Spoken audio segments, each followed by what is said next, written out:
Hi guys, and welcome to Cultnomics. My name is Paul Hanley, and today I'm going to be chatting to you about the effects of fiscal policy on aggregate supply. So in this video, we're going to look at the long-term impact of expansionary fiscal policy.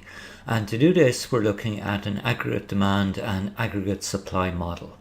So within this model, what we are going to see is that we have an aggregate demand curve, which is downward sloping, and we will denote that AD for aggregate demand.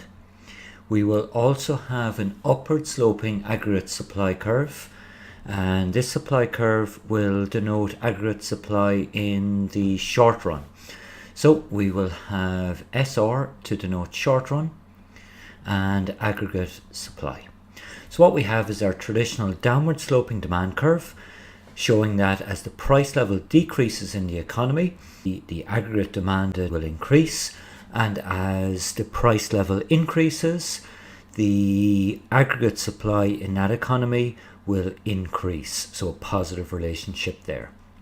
Now, there is an equilibrium point, a short-run equilibrium between aggregate supply and aggregate demand, denoted where they cross on the diagram. We'll call this point A, and what we will say here is at point A we have the price level in the economy, which is P1, and we have the GDP level in the economy as well, and we'll call that GDP1. Now, we also know in terms of aggregate demand that demand is made up of 5 different expenditure factors. These would be C, consumption, plus I, investment, plus G, government spending, plus X, exports, minus M, imports.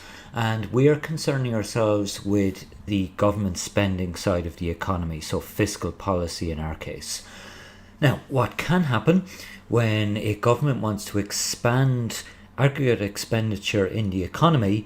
It can use expansionary fiscal policy. This can include tax reductions or increases in government spending.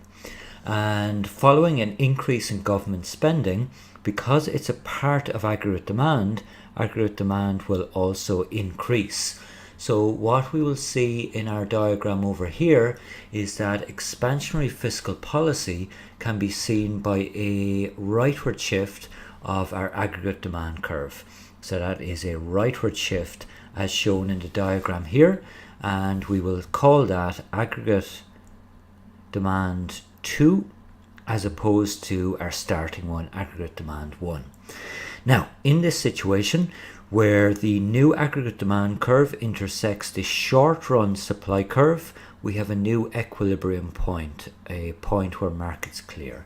And this point is B, which should show prices increasing in the economy, i.e. extra spending causing inflation, and it should also increase GDP. So we're trading off extra inflation to increase the size of the economy. However, if this government expenditure is productive, if it is focused on things such as infrastructure, such as smart technology, it will also have a supply side effect.